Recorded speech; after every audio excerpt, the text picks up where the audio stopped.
So guys, welcome back to the Mzansi Reality YouTube channel. It's a friend of Bafana Mahungela, okay, the 21-year-old student who stands accused right now of murdering school teacher Kirsten Kluyts.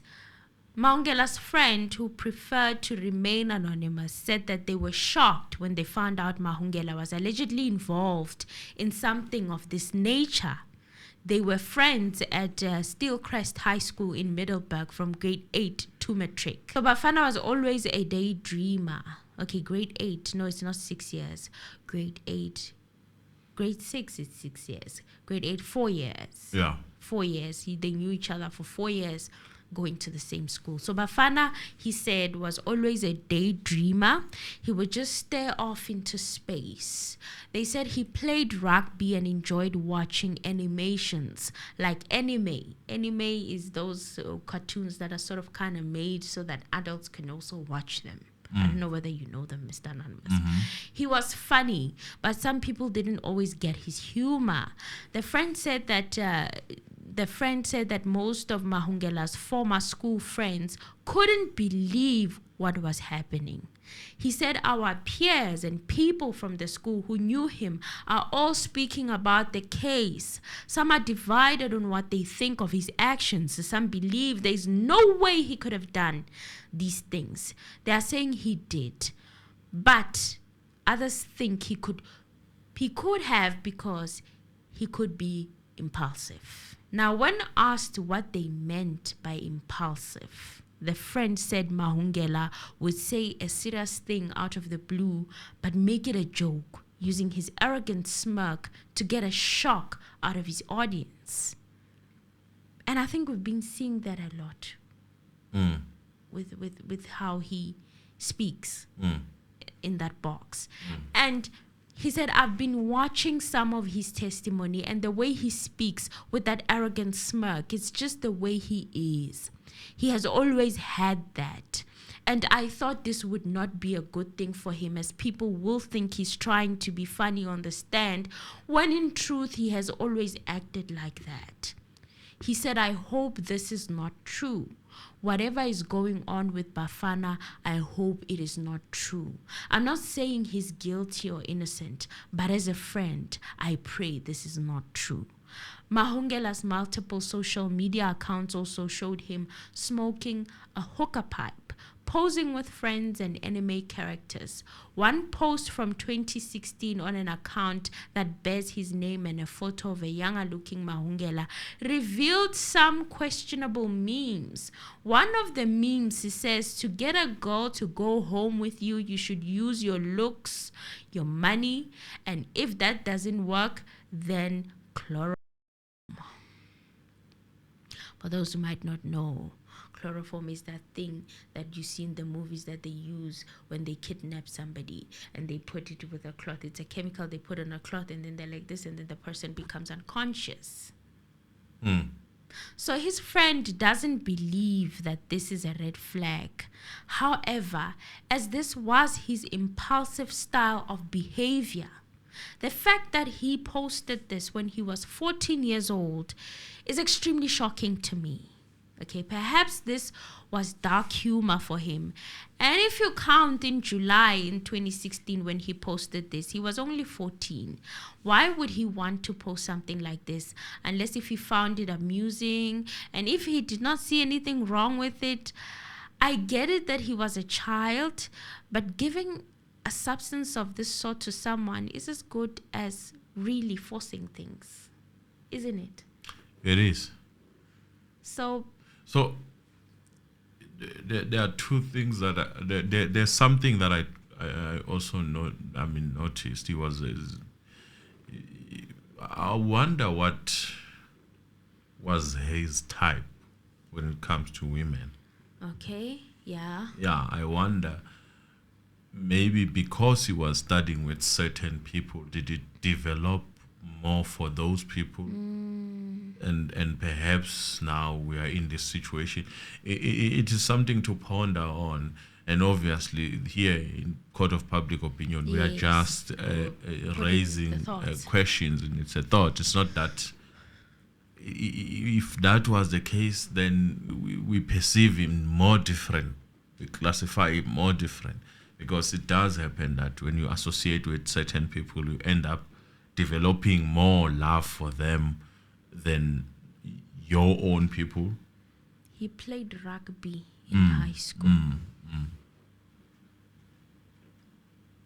Well, my little 2 cents is that parents, I hope you're monitoring your children's social media. Please do, because this post is very concerning. And I doubt that when he posted it, it would be popping up at a time of trouble like this.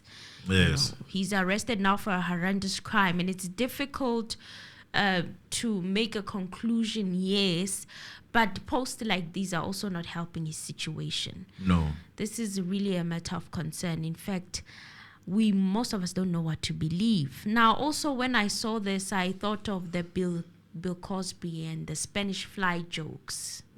Let me explain briefly what I mean by that. And I hope that you're not gonna get us. Yeah, but continue. He used to make jokes. Bill Cosby was a comedian, and he did a lot of stage performances. And back in the day, he had these jokes that he would make about the Spanish fly.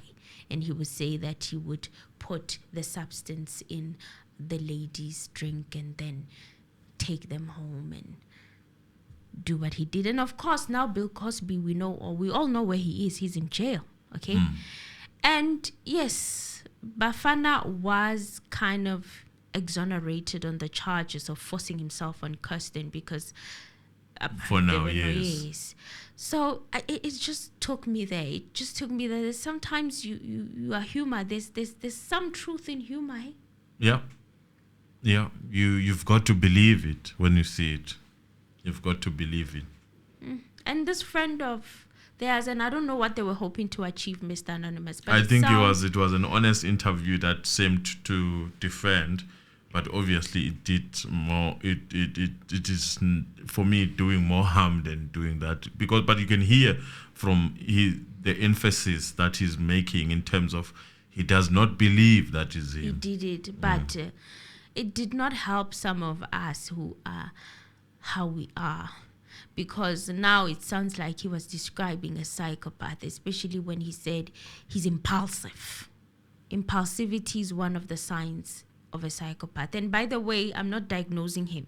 I'm not saying that he is a psychopath. That's not what I'm saying. My disclaimer, please don't come for me and say I said he said. No, I'm not saying that. I know many people who are impulsive, but they are okay. They are okay. They're not. Yes. So I'm not saying that he is. It's just that in my research, it's one of the things that are the qualities of such a person.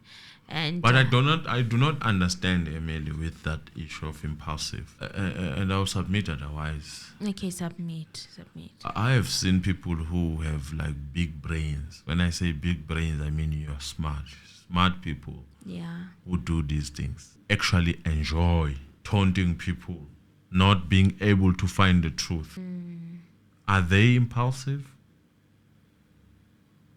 No. They take time. How so? They seize the opportunity, they wait, they track you, they do all these things. They stalk you and yes. stuff. They find your location. They study you. Where do you usually hang out? Yes. There's a lot of patience that comes with studying a person. So impulsive, I do not understand how they diagnose you as an impulsive. And apparently, according to the psychologists, one of the most difficult conditions to diagnose. They don't just throw around diagnosing people like that. That's why I'm saying I'm not diagnosing him. I'm not a professional psychologist. I'm not in that field. Yeah, that's just for conversation. Yeah, and I'm asking because I watch all these movies. By the way, I watch all these documentaries, and I know that many people are gonna say, "Hey, I do watch them a lot." I have a daughter here, so my watching, in my defense, and watching them all, it's always to understand how certain people think, so that when I see one, and I can protect my daughter.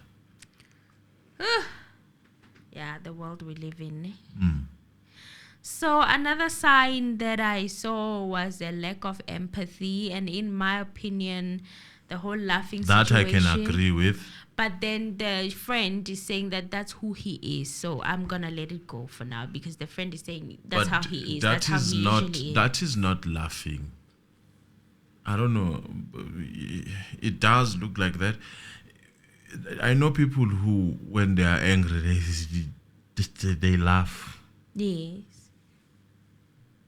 Does it mean that you lack empathy if you do that? I know one person who actually would fight and finish while laughing.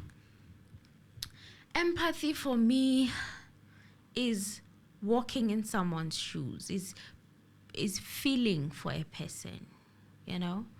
And right now, demonstration of his demeanor, does he feel sorry for what happened to Kirsten? No, other people deal different with pressure. They laugh. Mm-hmm. Yeah. Others, they show serious faces. I've seen other people who respond that way. They just... I sometimes show serious face.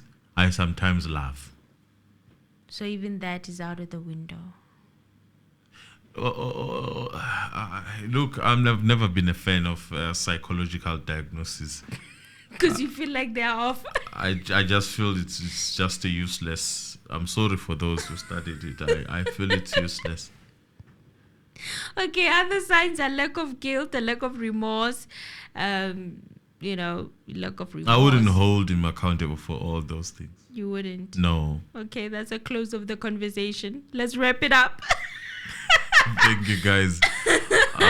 For now, he's innocent until proven guilty. That's the law. We're not saying he's guilty. Yes, definitely. He's innocent until proven guilty. And yes, in the conversation, you might hear that maybe I, on my side, have taken a position that I believe, and that is what I believe. You have a right to believe otherwise.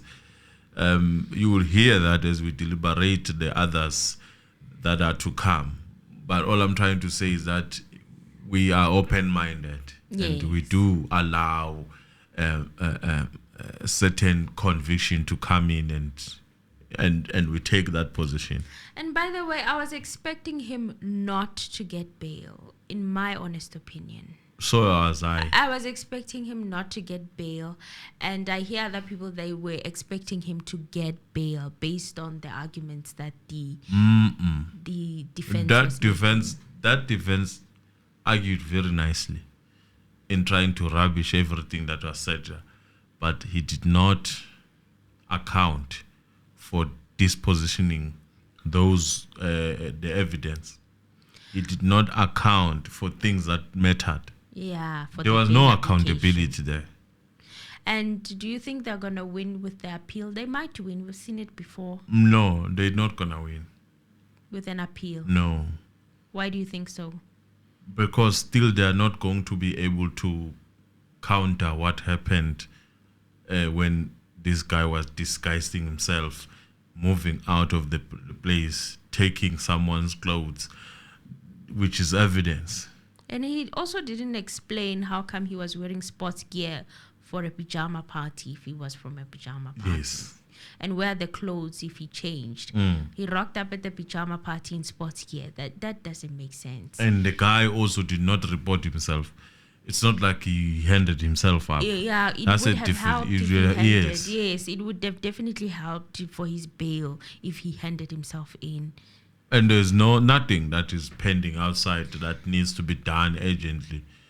Everything could wait for him, prove himself not guilty, and then go out. Well, guys, that's a wrap for now. We'll be back. We'll be back with another session, but that's a wrap for now. Thank you so much for joining us and for watching. And until the next one, don't forget to comment, like, share, and subscribe. Until the next one, bye from us. Bye.